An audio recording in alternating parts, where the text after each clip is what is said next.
Back with us on the SportsMax Zone. So good to have you on this Friday. The saga involving the Trinidad and Tobago Football Association, TTFA, and FIFA has taken another twist.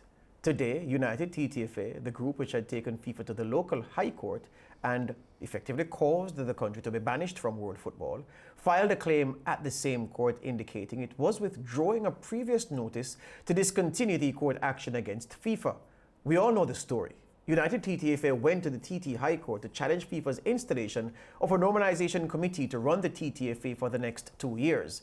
FIFA instructed them to withdraw the matter from the High Court and instead file it at the Court of Arbitration for Sport, CAS.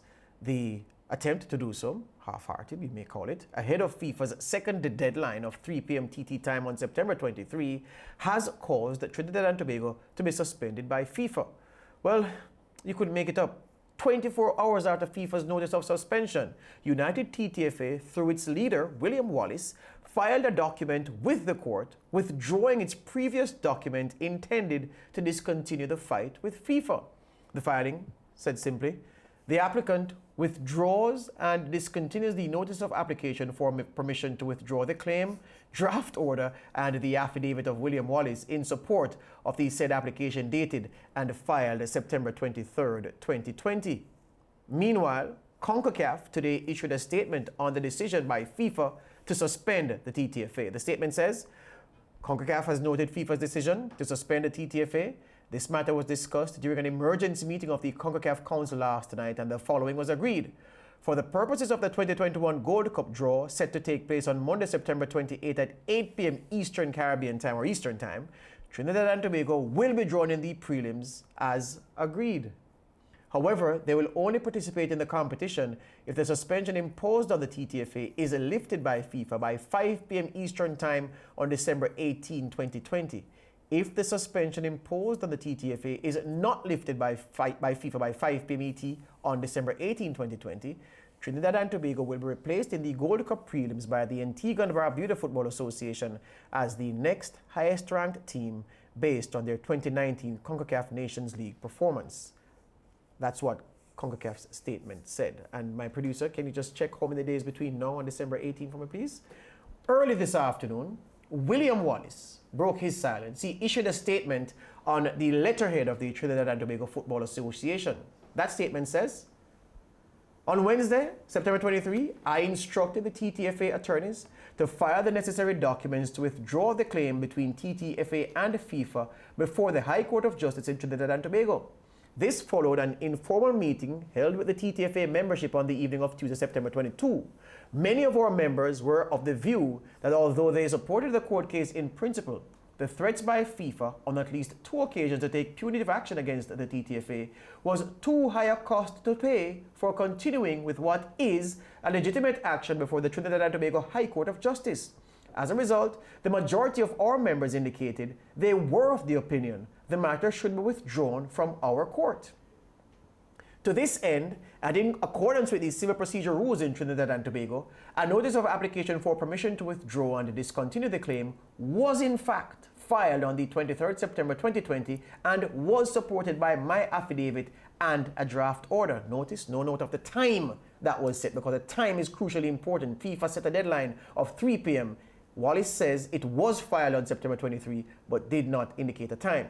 However, he continues, on the 24th of September, as Trinidad and Tobago commemorated Republic Day, the Bureau of the FIFA Council suspended the TTFA with immediate effect and indicated that the suspension will only be lifted when the TTFA fully complies with its obligations as a member of FIFA, including recognizing the legitimacy of the appointed normalization committee and bringing its own statutes into line with the FIFA statutes. Wallace says it is unfortunate that notwithstanding the TTFA having taken steps to withdraw the claim before our High Court, FIFA seemingly found it fit, fair, and or proper to not only take punitive steps against TTFA, but to introduce a new and further condition requiring TTFA to, quote, bring its own statutes into line with the FIFA statutes. He continues, with the shifting of the goalpost, we don't know exactly whether this new and further condition declared to us on our nation's Republic Day 2020 is meant to dictate to the Trinidad and Tobago Parliament, since the TTFA is an organization created by an act of Parliament. This, William Wallace says, remains to be seen. It is now clear, however, he continues, that FIFA intended to take punitive action against the TTFA regardless of whether or not steps were taken by the TTFA to withdraw and discontinue the claim before our High Court of Justice on September 23. It is also now clear that the decision to suspend the TTFA amidst the upcoming draw for the Gold Cup 2021 is meant to, among other things, provoke public furor against the properly and democratically elected executive of the TTFA. It is for this reason that last night I gave instructions to TTFA attorneys to file an emergency appeal with the Court of Arbitration for Sport, challenging the sole issue of the suspension of TTFA in the face of illegal threats and coercive acts by FIFA. The attorneys were also asked, William Wallace says, to make an application for injunctive relief so that, if successful, this would allow Trinidad and Tobago to participate in the Gold Cup draw carded for Monday 28 September. Concacaf announced this afternoon that TNT will remain in the draw was welcoming news, and I have since instructed the attorneys to inform CAS that we are withdrawing the application for injunctive relief, but our appeal against FIFA's decision to suspend TNT will remain before CAS. This morning, and on my further instructions, TTFA attorneys also filed the relevant documents to continue with the claim before the High Court of Justice, since this is the only way we can legitimize our application to CAS. The obvious question would be, why CAS, William Wallace? Well, William Wallace says the answer is the action taken against TTFA is a disciplinary one, and CAS is charged with dealing with such matters. It must also be noted, he says, that our only financial obligation in this matter is the filing fees. I believe the recent punitive action taken by FIFA against TTFA, because TTFA is engaged in a legitimate action before the TNT High Court, even after TTFA filed the documents to discontinue the action before the court, is high-handed, unreasonable, and it does not accord with the principle of fair play, which lies at the heart of the sport of football, but instead is consistent with fair play. Play on words there. Further, I do not believe, William Wallace says, that this punitive action of FIFA against TTFA and the people of TNT will withstand objective scrutiny before any competent tribunal. He says, I have committed my life to the development of the youth in TNT as a member of the teaching service for over 30 years. I, William Wallace, have served as president of Secondary Schools Cricket League and the Secondary Schools Football League, and in many other areas where the focus was on the development of our youth. For those who do not know, these many years of service to young people in TNT was all voluntary. So for those who indicate that I don't care about our young people, you need to speak to what you know. What I do care about, though, is that we must stand up against injustice. And as Archbishop Desmond Tutu said, if you are neutral in situations of injustice, you have chosen the side of the oppressor. If an elephant has its foot on the tail of a mouse and you say that you are neutral, the mouse would not appreciate your neutrality. The duly elected executive of the TTFA now calls on all right-thinking, principled, and patriotic citizens of TNT to let your voices be heard as resounding as Reverend Dr. Ivor Gludon and all the others who have spoken out against FIFA's action. We might be a small nation, he says, but we are a very proud people. Regards, Trinidad and Tobago Football Association, William Wallace, President. Now, if ever there was defiance personified, that missive is defiance personified. It was on a TTFA letterhead. And if you note in his missive, Lance, Mariah, we have a guest lined up. We're coming to our guest very shortly. If you notice in the letter, William Wallace speaks to the fact of steps being taken to file the withdrawal of claim. No time. Not even that. FIFA didn't ask for steps to be taken. They asked for the matter to be withdrawn. He repeatedly says steps were taken to withdraw, and therein lies the problem. Skillful use of words, that was, because he recognized that the deadline was missed. Absolutely. So that's why he used those words, yeah. And as I said, no mention of the time. Tell us what time you filed it. You know, you say it was filed, yes, on the same day, but what time? 3:02? And 3 seconds. Well, to discuss these latest developments is a man who has football close to his heart in Trinidad and Tobago. Don't be nonplussed by the fact that he is the chief of police in the Twin Island Republic, the commissioner of police, Gary Griffith. He's a man who is front and center where football is concerned in his country. Commissioner, good afternoon. Thanks for sparing time to speak with us. Good afternoon. Good afternoon. On My August pleasure. 24, you issued a statement saying effectively that the standoff between United TTFA and FIFA could have dire consequences for the country's future. That was August 24. Today is September 25. Your words have proven prophetic, Commissioner. Well, I saw it happening. We were going down a road, and it was very unfortunate. Me being a previous soldier, now being a commissioner of police, I am always ready for battle. But there's one thing you must know: you cannot go ahead to do everything to win a battle and then lose a war. And this is all about egos. It is amazing what we are seeing here. As a commissioner of police, I've been involved in the TTFA from even with Jack Warner, moving to Raymond Tidkey, David Williams, Wallace, and even presently with Mr. Robert Haddad. I have never seen such ego take over a situation, and even at the expense of the future development of football. We have hundreds of young men and women. They are losing the opportunity for contracts, for scouts, for scholarships, for the opportunity.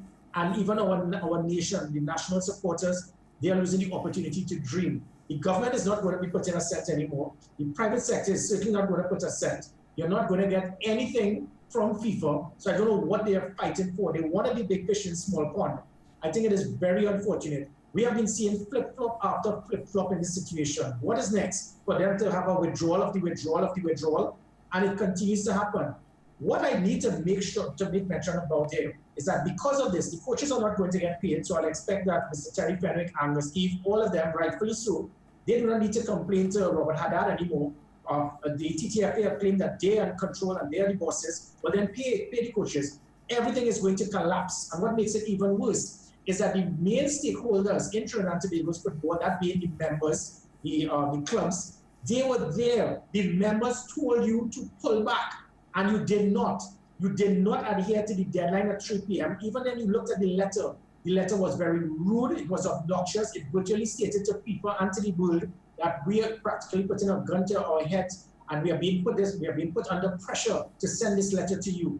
And I think people, quite rightly, they stated, well, okay, well, this is what is happening. You really can't trust this situation. And they were right, because after, yet again, this morning, a flip-flop after stating that you were not going to pursue with this matter. There are options. I will always say that when you get lemon, you make lemonade. I see an opportunity here where I cannot see any club or member siding with what Mr. Wallace has done now. I have the world of respect for Mr. Wallace. This year, he has gone in the wrong direction. The clubs have an opportunity here within 30 days to call an emergency general council meeting and probably to remove them from office, or even you can file an injunction by a club and have all of this done before that judgment on the 9th of October. So we still have time to play with. But I think right now we need to circle the wagons and ensure what is done for the benefit of Trinidad and Tobago's football, and also that of the Caribbean. Commissioner, Mr. Wallace repeatedly says, he consistently says, he's standing on a point of principle. He consistently says so. I'm asking you, I share your views, your assessment of the situation.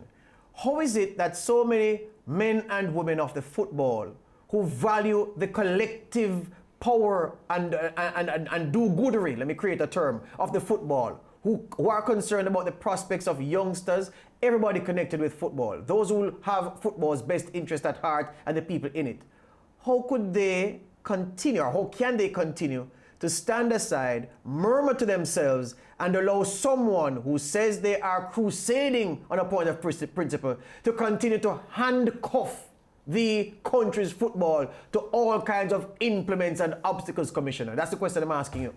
Well, definitely. I had to fight heavily with many clubs because they wanted to stay in the middle, play Pontius Pilate, and not get involved. I say you have to get involved, because if it is you stay silent, you are going to be part of those that would allow this to happen.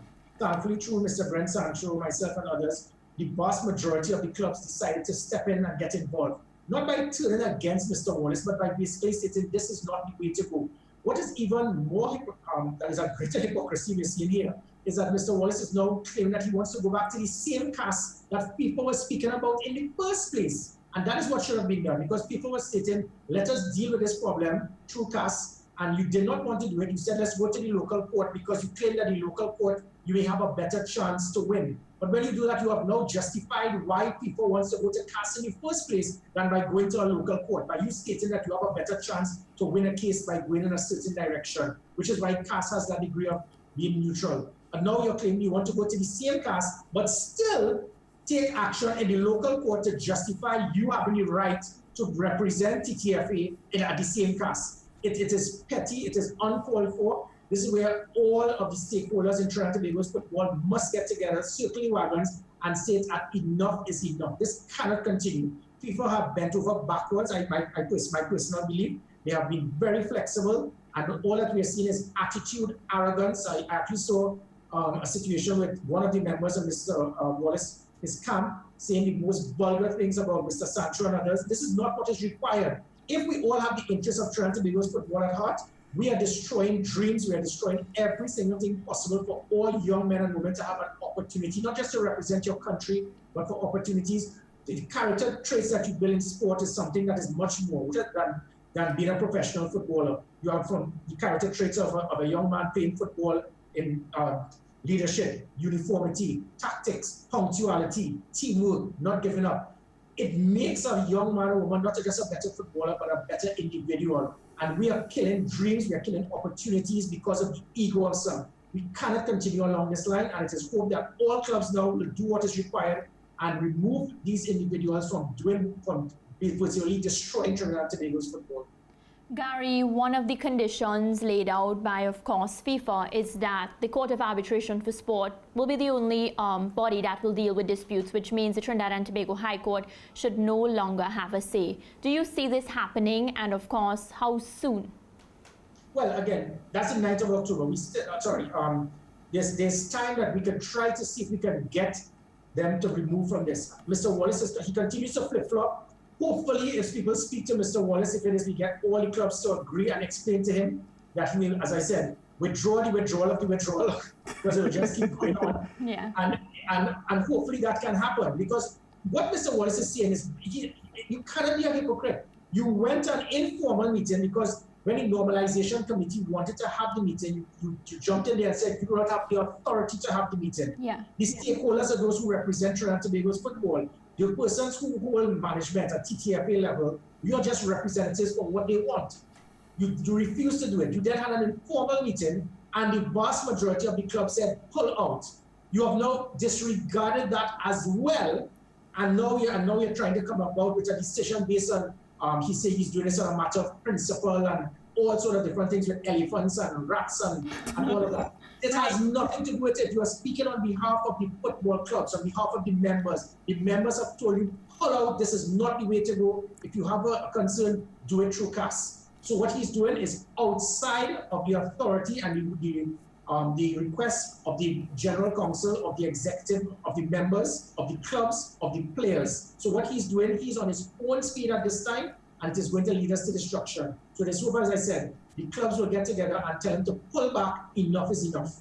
Yesterday, we tried to reach out to Prime Minister Dr. Keith Rowley. We also tried to phone Minister of Sport, Champa Kujo. Of course, our calls went unanswered. What's the mood like from the government and, of course, those in charge of Trinidad and Tobago? I think I don't try to get involved too much with liaison about the view of the government. But yes. In situations like this, it will be very difficult for any the government official to come openly and make any statement. Obviously, there's going to be concern. One major comment made by the government, and rightly so, where the Minister of Sport, she stated that if we are not involved in any international tournaments with Trinidad and Tobago's football, obviously the funding will be greatly reduced, because what you're having funding for, because you're not going to travel, you're not going to have training, you're not going to have coaching sessions, you're not going to have tournaments, you're not going to there's no airfare. What are we giving you funds for? To have local tournaments internally? So basically the government has told them that if you go down in this direction, we are going to cut your funding as well. The private sector is not going to put a cent based on this, and obviously FIFA is not going to put a cent. So as I said, even right now, the coaches will not be able to be paid, so the national teams cannot train. I don't know why they will want to train in the first place, because there's no tournament that you can take part in if Mr. Wallace continues along this path. So again, as I said, just hope that the flip-flop will continue to the point of good sense prevailing. Finally, Commissioner, we're out of time, but the last one before you go, Are you willing, given your love for the nation's football and the value that you see that it has for the country, some people can't see that value, are you willing to act as that interlocutor, the man who brings the parties together, brings the clubs together to say you need to speak resoundingly so that this nonsense can stop? Well, one thing I've learned in being in the military, you don't volunteer. But what I can state is that I will do all that is possible, if required, to see if I can bring this together. I really cannot see any person who has the well-being of Trinidad and Tobago's football at heart doing what is being done now. I know Mr. Wallace well. I worked with him. I worked with all of these different associations. I was actually involved in being the liaison officer and the official to liaise with the Concacaf match commissioners at all the international games. So I have worked with all of them. I think they have the right intentions, wrong direction. So if it is I can act in some way to try to speak to the individuals for us to circle wagons and understand that this is not going to work. The main thing we have to do is to pull out from what is being done now with the TTFA by going to court, on the local court. Let us move from there. I will try my best to do what is required. Thank you, Commissioner. All the best.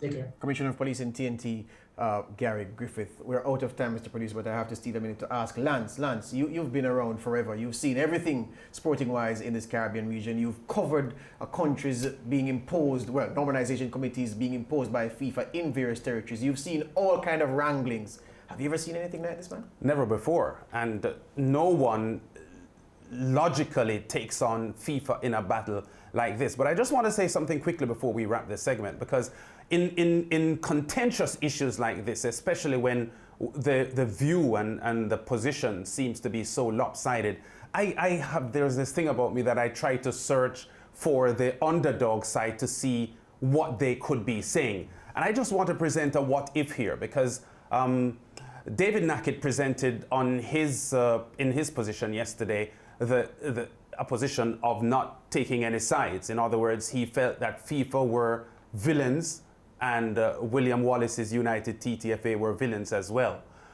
FIFA is not a body over the past decades that has covered itself in glory. Just 5 years ago, at least 30 FIFA officials were indicted for corruption and transparency issues, many of them arrested. And I'm just wondering if, as David Nackett suggested yesterday, that, well, he didn't suggest this, but based on what he said and based on how FIFA operates, that Wallace's position and the United TTFA's position is unpopular and, you know, in many ways, grossly irresponsible with regard to where it leaves Trinidad and Tobago's football.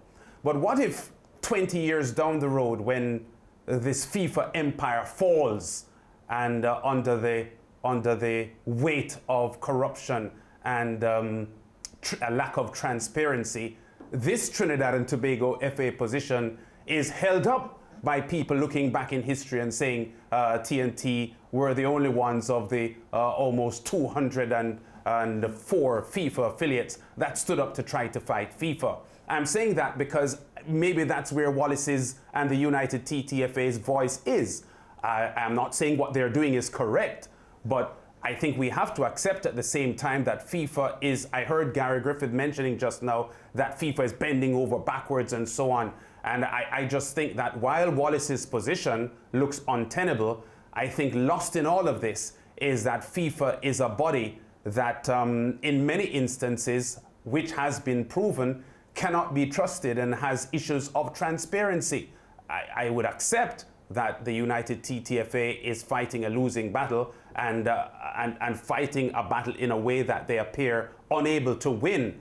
But I think to balance the equation, we have to accept that FIFA is a very high-handed association, and maybe as many questions being asked of Wallace's team should be asked of FIFA as well. This is a good debate topic for Monday's show. Make sure you don't miss it. We take a break, we come back with more.